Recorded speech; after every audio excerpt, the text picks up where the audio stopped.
You're sure it was him? Yes. You don't forget a face like that. But what if there's more?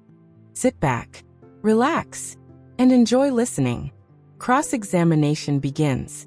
The defense lawyer rises. Not panicked, but focused, like a chess player who knows the king is cornered but not yet toppled. He steps forward, measured. Sir, you've stated under oath that you saw my client leave the hotel in the morning, correct? Yes, sir. Around 5:30, maybe closer to 6. And you're certain it was him? Yes. The witness nods without pause. Forgive me, but how can you be so sure? It's a global hotel. Hundreds of guests. Dozens of exits. How do you know that man was Mr. RK?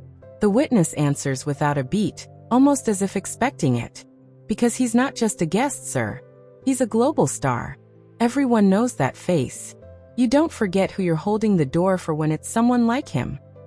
The words land. Not loud, but clean. Like stone dropped in still water. The defense lawyer doesn't argue. Doesn't challenge. Because he can't. He wants to, but can't. He's calm. Confident. And official. And worst of all, they have no proof to say otherwise. In the gallery, the CEO and RK's bandmates exchange confused glances. They shake their heads, struggling to make sense of what they're seeing. This can't be real.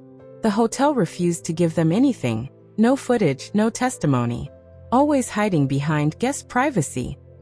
And now, this witness walks in for the other side? RK doesn't flinch. Not even a blink. Just sits still, like a man already prepared for whatever comes. The defense lawyer takes a slow breath. He knows the case is slipping. He can't call the witness a liar. They have nothing to back it up. No footage, no testimony, no proof. He's known since morning. This trial was tilting away. And now, with the opposition presenting a witness they never thought possible, it's almost certain. Still, he tells himself, one last try. Not to deny. Not to fight what he can't prove. But to do what little he can. To place a single point in the jury's mind. Something. Anything. Before the door fully closes. After a pause, he nods, turns to the witness and says, "No more questions. You may step down." Across the room, the girl's lawyer tilts his head, just slightly, like he's waiting for the collapse. The defense lawyer turns toward the judge. Small blue diamond, the last defense. A controlled strike. He exhales, sharp, deliberate. Then speaks. "Your Honor. Members of the jury." He doesn't pace. Doesn't gesture. Just stands, still, grounded. This man may very well have seen Mr. RK that morning. We are not here to deny that. But we cannot, we must not, let this trial rest on a single memory. A slight gesture, precise, not theatrical. He recognized a public figure. That part is clear. But what we don't know is the context. We don't know whether what he saw is exactly what he thinks it was. Or if there's pressure, influence, or even hidden motives. He looks directly at the judge. "Your Honor, please note something critical. This testimony, which was unavailable to us, even after multiple formal requests, is now suddenly admissible without prior notice." He lets that sink in. Don't fight the man. Fight the method. We are not calling this man a liar. We are not questioning his service. But if this court is to decide a man's future...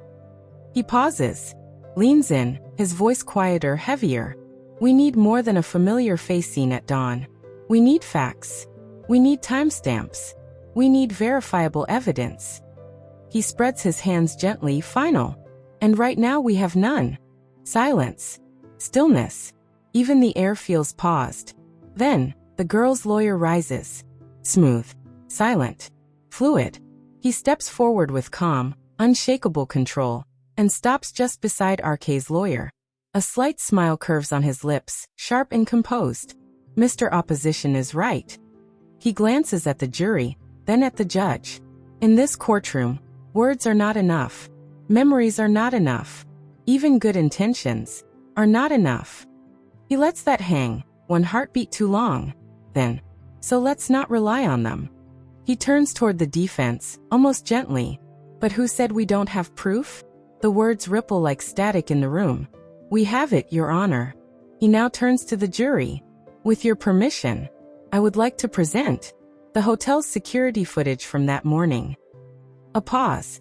Then stillness collapses into breathless motion, gasps, whispers, eyes snapping to RK. But he remains still, just watching, waiting, ready.